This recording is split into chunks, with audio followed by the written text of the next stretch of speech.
문득 바다에 가고 싶다는 생각이 들었다. 아득히 펼쳐진 수평선을 향한 오라면 보이지 않지만 나를 얼매던 것들이 허물어지는 것만 같다. 푸른색이 주는 힘은 대단하다. 모든 생명을 아우르는 그 위대한 힘은 여정을 함께하는 우리를 끈끈하게 결속시킨다. 그리고 그 안에서 은은히 배어나오는 감동을 우리는 여유라 부르기로 했다. 여유를 따라 발길이 닿은 곳. 그곳에서 우리가 마주한 것은 푸른빛이 바래고 있는 현장이었다.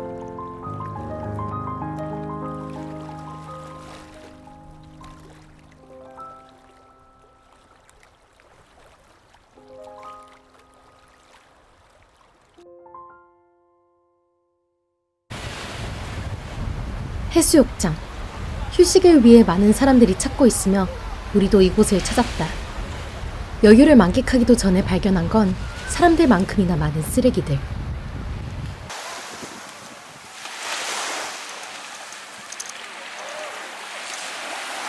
다 마신 거야? 다 마신 우린 그곳에서 행동하는 대학생을 만날 수 있었다. 혹시 하게 된 계기가 있으실까요? 이번에 2호에서도 그 뉴스 나왔던 것도 그렇고 집 앞 협재만 해도 이제 밤 되면 너무 쓰레기가 많고 해가지고 좀 심각하다 생각이 들어가지고. 그 혹시 해양 네네네. 관련 쓰레기 중에 가장 문제가 되는 쓰레기? 요즘은 아무래도 마스크도 마스크. 그렇고 이제 그물망이나 요즘 담배꽁초 같은 것도 심하고. 네. 뭐 시민분들 알아서 잘 할 거라 믿고 이제 관광객 같은 분들께서는 이제 그래도 먹은 것만 치우고 가셨으면 좋겠다라는 생각이 들었습니다. 이렇듯 직접 움직이는 사람들이 하나둘 늘어나게 되면 쓰레기 한 점 없이 푸른 바다를 다시 마주할 수 있을까? 뜻을 함께하는 환경운동가들의 움직임이 환경 문제 개선에 얼마나 영향이 가고 있는지 궁금했다. 그래서 우린 제주도에서 비치클린 활동을 하는 단체 세이브 제주바다 한주영 대표님을 찾아가 보았다. 제가 이제 해양 쓰레기를 줍다 보면 거의 대부분 어업용 폐기물이고, 그리고 뭐 예를 들어서 페트병이든 뭐 칫솔이든 샴푸통이든 딱 봤을 때 어선에서 버려지는 그런 일반 생활 쓰레기도 굉장히 많거든요. 그러면은 실제로 어업에서 버려지는 쓰레기가 어업용 폐기물뿐만 아니라 먹고 마시는 이런 쓰레기까지 포함이 되면 얼마나 더 많을까라는 생각을 좀 하게 되면서, 우리가 먹는 그런 음식이 우리 식탁에 올라오기까지 얼마나 많은 쓰레기를 만들어내고 있나라는 좀 고민도 함께 해야 되지 않을까라는 좀 생각을 좀 하고 있습니다. 네. 어업 쓰레기. 우리 눈에 쉽게 보이지 않는 것들이라 이것이 해양 환경에 심각한 영향을 미치는 것이 실감나지 않았다. 그리고 이 심각성은 우리가 상상하는 것 그 이상이었다는 사실을 깨닫는 데까지 그리 긴 시간이 걸리지 않았다. 해양은 지구 표면의 80%를 차지하고 있고 전 지구적인 생물들의 80% 이상이 바다에서 살고 있다. 그만큼 지구에서 해양이 차지하고 있는 중요성이 굉장히 큰데 그에 비해 해양이 많은 관심을 받지 못한다고 한다. 여러 해안 지역들을 방문해 보면은 어민분들이 공통적으로 얘기하고 계신 부분이 이제 물고기, 그러니까 어획량이 많이 감소했다는 얘기를 합니다. 이 어획량 감소가 뭐 기후 온난화의 영향도 있긴 하지만 해양 쓰레기로 인해서 해양 오염이 진행이 되고 이로 인해 생물들이 좀 다양성이 없어지는 것을 의미하는데요. 대부분의 어민들의 말로는 어획량이 많게는 70%까지 감소했다는 말을 합니다. 그런 걸 보면은 해양 환경은 확실히 좀 안 좋아지고 있는 상황인 것 같습니다.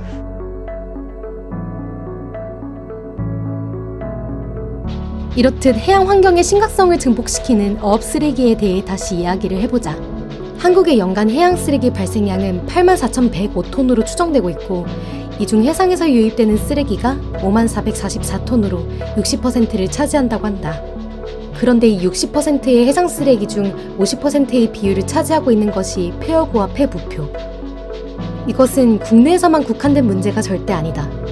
유엔 식량농업기구와 유엔 환경계획의 보고서에 따르면 매년 버려지는 폐허구는 64만 톤에 달하는 것으로 나타났다. 실로 상상할 수 없는 어마어마한 양의 폐허구는 바다를 매섭게 돌아다니면서 해양동물들을 통제하고 묶어둔다. 이러한 양상은 해양 생태계 파괴에 극심한 영향을 미치고 있으며 이것은 유령어업이라고 불리고 있다. 네, 이제 유령어업이나 폐어고는 여러 경로로 발생을 하는데요. 크게는 이제 유기와 유실로 볼 수 있습니다. 사실 대부분은 이 유기에서 온다고 보시면 돼요. 그래서 이건 어민분들의 아직 통계치는 없고 증언이긴 하지만 일반적으로 어업인들이 바다에 나갔을 때 사용하던 뭐 생활 쓰레기나 그물 같은 경우에 거의 80% 이상을 바다에 버리고 온다고 하거든요. 지금 정부 정책은 대부분 버려진 쓰레기를 수거하는 방향에 좀 초점이 맞춰져 있습니다. 네, 그러면 어구관리법 제정에 있어서 앞으로 바라는 점에는 어떠한 것들이 있을까요? 어구에 대한 관심 자체를 갖기가 어려운 한계점을 알고 있습니다. 시민분들이 되게 생소하게 느껴지는 주제이기 때문인데요. 그럼에도 불구하고 저희에게 직접적으로 돌아오는 게 그런 해양 쓰레기 문제거든요. 이게 먼 바다라고 생각을 하시겠지만 어구에서 나온 쓰레기들, 플라스틱 쓰레기들이 다 미세 플라스틱으로 돌아가서 사실상 지금 저희가 먹고 있는 90% 이상의 생수에서 미세 플라스틱이 발견되고 있다고 해요. 그만큼 우리 생활과 직결된 것이 해양 환경 이슈이기 때문에 조금 더 시민분들이 관심을 가지고 어구관리법을 지지해 주셨으면 좋겠습니다.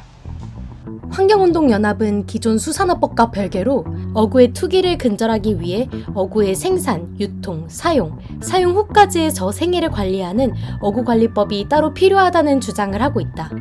그럼 현재 시행되고 있는 수산업법은 무엇이 있을까?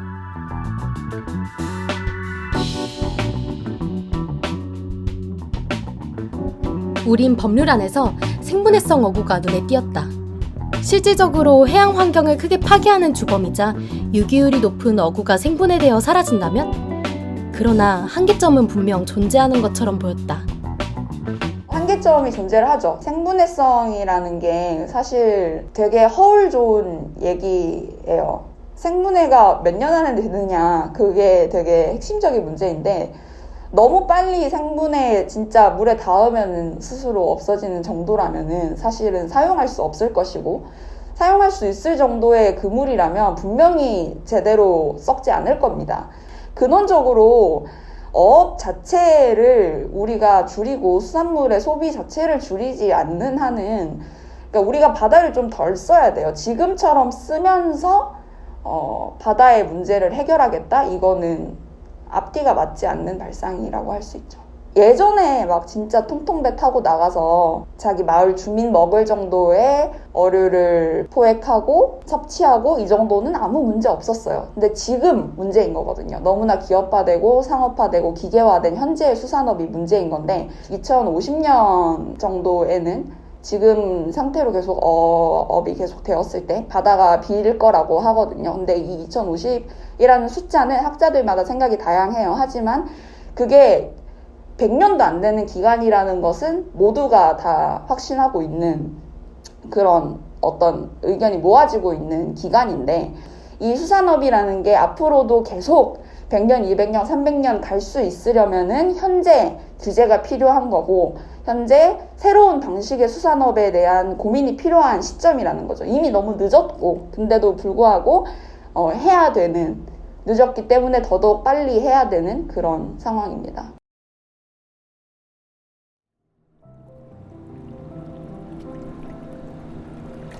우리가 지금까지 여유를 느꼈던 곳은 이렇게 밤엔 새까매서 아무것도 보이지 않는 곳이었다. 한 치 앞도 보이지 않아 외면했지만 한 치 앞도 보이지 않기 때문에 더욱이 관심을 기울여야 하는 곳. 진실을 마주하고자 하는 작은 결심과 용기들이 모여 하나가 된다면 마침내 더욱이 푸르른 여유를 만들어 나갈 수 있지 않을까?